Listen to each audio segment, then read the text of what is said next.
Episode 2 की शुरुआत होती है कैनी से, जो खून में लथपथ पेड़ पर जोर जोर से कुल्हाड़ी मारता हुआ दिखता है। फिर हमें दिखाया जाता है जिम और क्रिस्टी को, जो ईथन का इलाज करते हैं। और तभी बाहर से आवाज आती है कुछ लोगों की, जिसे देखकर जिम पूछता है वो आ गए। तब बॉयड जवाब देता है नहीं, वो ये नहीं है। मगर जिम उसकी बात नहीं सुनता और जबरदस्ती ही बाहर जाने का ट्राई करता है, मगर बॉयड उसको जाने नहीं देता। बॉयड को उसको जबरदस्ती रोकना पड़ता है। फिर सीन जाता है जिम की फैमिली और बाकी लोगों की तरफ, जो बारिश में भाग रहे होते हैं। मगर शाम ढल गई है और रात हो चुकी है, और जब वो गेट के पास जाते हैं तो कोई भी दरवाजा नहीं खोलता। तभी उनके चारों तरफ डेड लोग आ जाते हैं और जूली को उसका मरा हुआ बॉयफ्रेंड दिखता है। लेकिन तभी कैनी उसे गोली मार देता है। इतने में डोना आती है और वो दरवाजा खुलवा देती है। फिर वो अंदर आते हैं, मगर अंदर आते ही नए लोगों के हाथ पैर बांध दिए जाते हैं। फिर सीन शिफ्ट होता है जिम की तरफ, जो बॉयड से पूछता है वो कौन थे। तब बॉयड उसको सारी सच्चाई बताता है। ये तावीज है जिससे हम बचे रहते हैं। ये तावीज दरवाजे पर टांग दो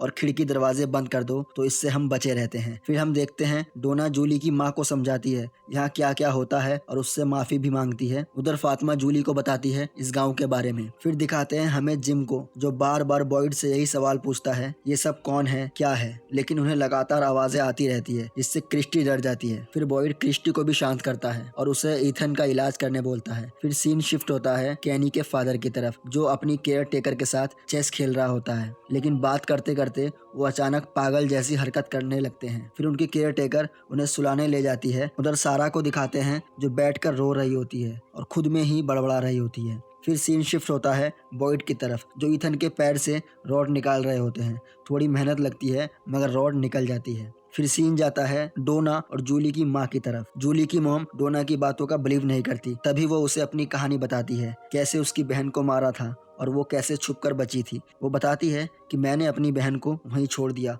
वो लोग उसे तड़पा तड़पा कर मार रहे थे, क्योंकि उन्हें तड़पा कर मारने में मजा आता है। फिर दिखाते हैं जिम को, जो क्रिस्टी से पूछता है तुम कौन हो। वो बताती है मैं 3rd ईयर मेडिकल स्टूडेंट हूँ। और जिम बताता है मैं इंजीनियर हूँ, मैं थीम पार्क डिजाइन करता हूँ। तभी ईथन को होश आता है। वो बताता है कि मैंने एक बड़ी सी झील देखी, वहाँ हमारा घर था और दीवार पर बहुत सारी पेंटिंग थी। फिर हमें एक घर दिखाया जाता है जहाँ पे उसी तरह की पेंटिंग होती है, मगर वहाँ विक्टर बैठकर इनकी फैमिली की ड्राइंग बनाता हुआ दिखता है। फिर दिखाते हैं सारा को, जो अपना ब्लड धो रही होती है। फिर उसका भाई आ जाता है और वो उसे देखकर रोने लगती है। फिर हमें दिखाते हैं कैनी के फादर को, जो केयर टेकर को कहता है कि आज की रात बहुत डरावनी लग रही है, मुझे डर लग रहा है, तुम मत जाओ। मगर वो उन्हें सुलाकर चली जाती है। और जैसे ही वो बाहर आती है उसे दिखती है वो बॉडी, और वो डर कर भागती है। तभी देखती है कि दरवाजा खुला हुआ है और सामने 2 डरावने इंसान खड़े हैं। ये देखकर वो डर के नीचे जाती है और गेट लगा लेती है। फिर हमें दिखाते हैं जिम ताबीज निकाल लेता है और तभी क्रिस्टी देखती है। वो रुकने के लिए उठती ही है कि अचानक छत से